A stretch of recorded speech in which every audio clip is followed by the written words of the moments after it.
Hello and good day mga Galaans. Welcome again dito sa ating channel, Ants TV Adventures.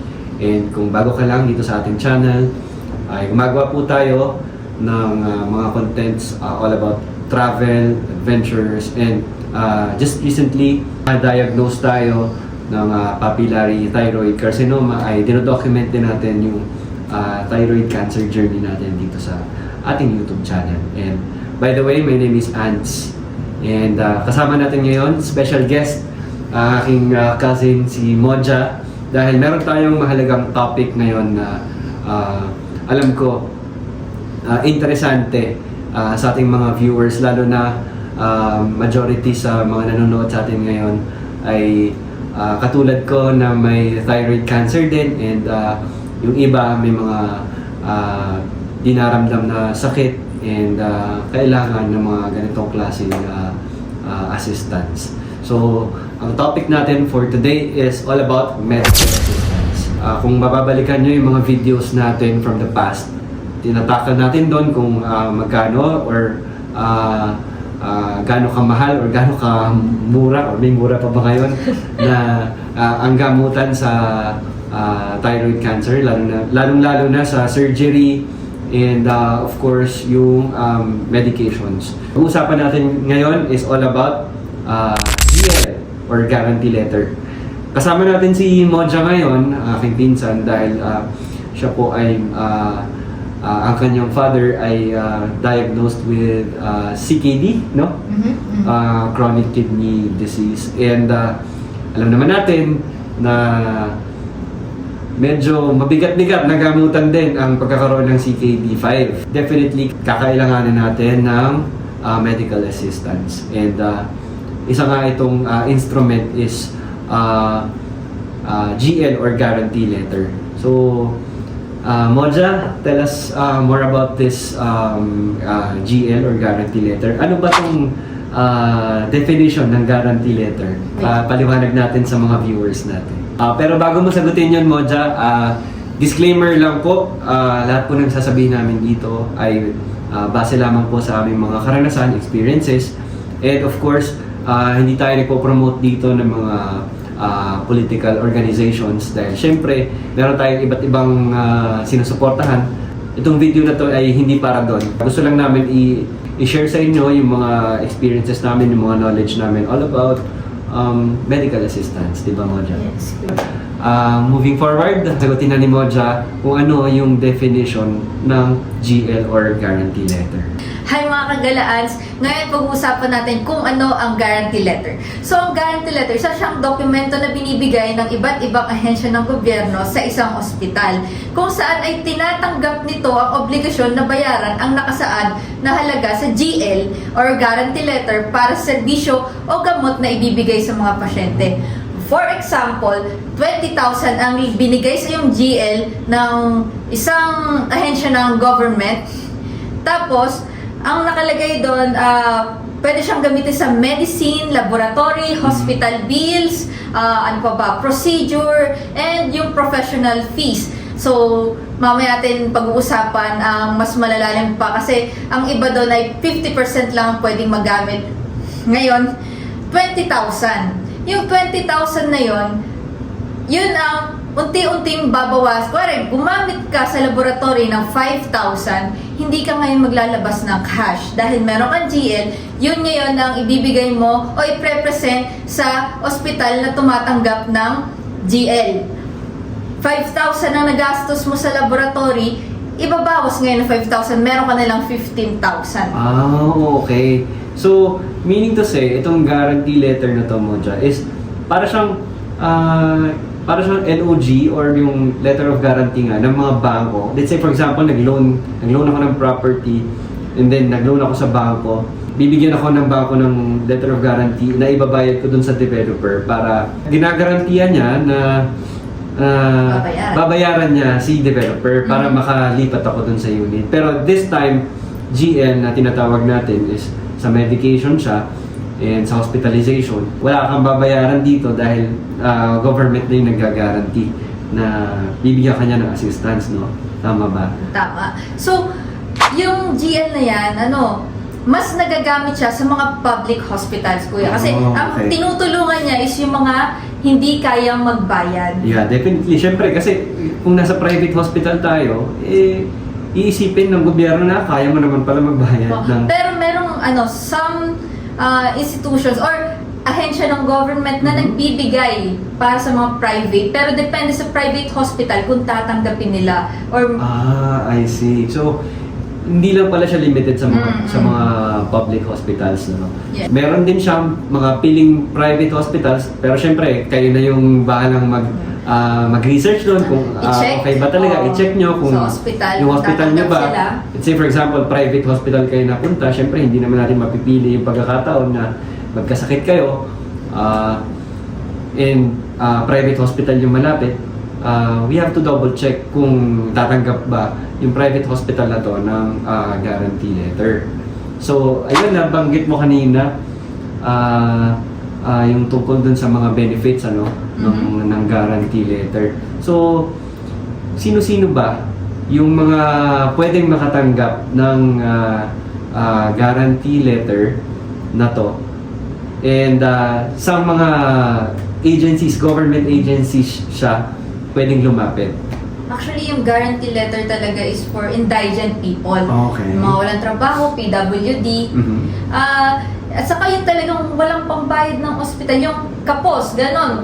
Meron kasing middle class na may trabaho naman, pero syempre, hindi kaya. enough. O, hindi Oo. enough. Hindi enough. Kaya pwede silang humingi ng guarantee letter. Kapag na-complete nila yung requirements and na-interview sila ng mga social workers. Okay. So, mga batang livo dyan, that makes us qualified kasi mga PWDs na tayo, di ba? Persons with disability. Kaya, definitely, pasok tayo dito sa makakatanggap ng guarantee letter.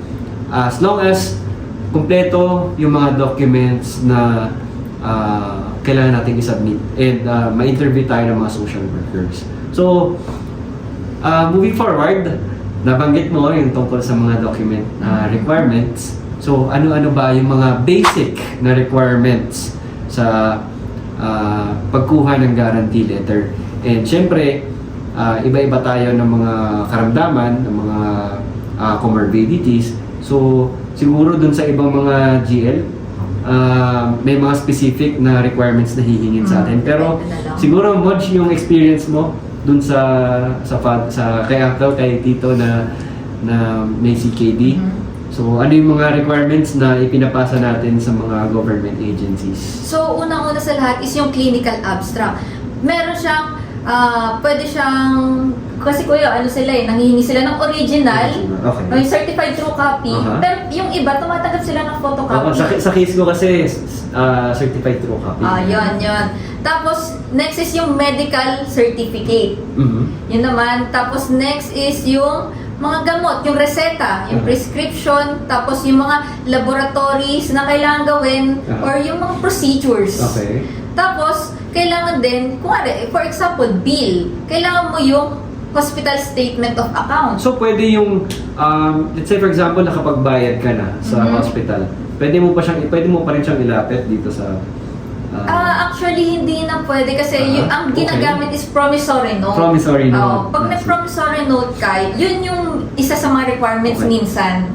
Okay. So, at least naliwanagan tayo. So, ang hinihingi is parang quotation. Quotation, Or yung, bill of statement. Yung parang statement of account. Okay. Tapos yun yung ipapasa mo. Hindi wala ka talagang dapat ilabas dahil sasagutin ng GL, Pero yun yan sa mga qualified. Tapos next is yun na nga, speaking of qualified, social case study report. Ano naman to? Medyo bago sa akin to Interviewin ka ng mga social worker. Yun yung qualification, kung yung tinatanong nila yung katayuan mo sa buhay, kung may trabaho ba, kung yung hindi talaga sasapat yung kita, sa kanila aproban. Kung pag-aari mo ba yung tinitirhan mong bahay. Yun, isa pa yun. Minsan tinatanong yung Meralco bill mo or yung bill mo sa kuryente at kung may saka tubig. properties ka, kailangan din nun. Siyempre, kung alam mo naman sa sarili mo na capable ka naman, well off ka naman, siguro bigay natin sa mas nangangailangan. No? Pero syempre, depende pa rin sa inyo. Lahat naman ay i-welcome ng mga government agencies natin as long as qualified ka talaga. So, kompleto yung yung documentary requirements. Definitely, kailangan yun. Kompleto yung documentations mo. Tapos ito, medyo madadali na lang yung mga susunod natin Yung valid ID of patient and representative. Make sure na makakapag-secure tayo ng valid Lalo ID. na kung representative. Aha. Ang representative, kung ikaw ang maglalakad, kailangan mo pa ng letter of authorization. Okay. So, Yun authorization siya, not necessarily SBA? Yung iba, kailangan. Yung iba naman hindi. Okay. Depende pa rin kasi Depende pa rin talaga sa interpretation nung mag-interpret ng documents nyo. Kasi minsan talaga medyo mabusisi. Kailangan kapag ikaw ay, kumbaga, authorized representative, kailangan mo talaga ng special power of attorney. Ito talaga, kuya, nakalimutan ko. Siyempre, kung may social case study report, meron din tayong tinatawag na barangay indigency certificate. Oh, yeah. Actually, mas mauuna siya Nauuna yung barangay. Oo, kasi barangay level siya. Yung social case study, madalas nakukuha siya sa munisipyo na or sa DSWD. Okay. Hindi, MSWD yun. MSWD, sorry. Hindi siya DSWD, MSWD. MSWD. Meaning? Municipal Social Welfare and Development Office. Okay, check nyo yung mga kagalaan sa mga munisipyo nyo. Check nyo kung saan tong office nila or saan tong department nila para at least makahingi kayo ng tulong sa kanila. Idagdag ko pa sa social case study report nangihingi na sila ng requirements ng level pa lang. Yung quotation, ayun, kailangan pala ng quotation guys, nakalimutan ko. For medicine, quotation, kailangan niya. Laboratory, quotation, kailangan niya. Okay. Kasi di ba, akala natin yung documentation na to para na dun mismo sa pag-issue ng GL. Pero dun pa lang pala sa mas pinakamababang department, like let's say for example sa municipal pa lang, hihingi na yung kompletong detalye. Dapat ma-secure na natin sila. So doon pa lang mabusisi na siya. Pero worth it naman to mga kagalaans kasi imaginein mo masi-zero yung billing mo. So talagang tatsagain na natin to, di ba? So ako based on experience, yung surgery ko, halos wala akong bayaran talaga bukod sa mga medications na lang na outside. Pero since naoperahan ako sa QMMC sa Quirino Memorial Medical Center sa Quezon City, which is a public hospital, and yung father niya, si Uncle, ay sa NKTI. So talagang masi-zero out yung mga billing mo. And kagaya na nasabi kanina ni Monja, hindi lang siya sa laboratories and even yung mga procedure mismo talaga, yung mga surgery talagang kahit malalaki na yung mga amount, nasi-zero talaga ng GL. And basta enough yung GL mo enough, syempre sa enough. bill. Kuwari, ang bill mo 60. Okay. May 60,000 yung 60,000. i-represent. Oo, 60,000 i-represent mo. And let's say for example, 55,000 lang yung billing mo, may iiwan pa rin sa'yo yung 5,000 na pwede mong gamitin sa ibang procedure, sa ibang medication. Basta syempre nakapangalan sa'yo, di ba?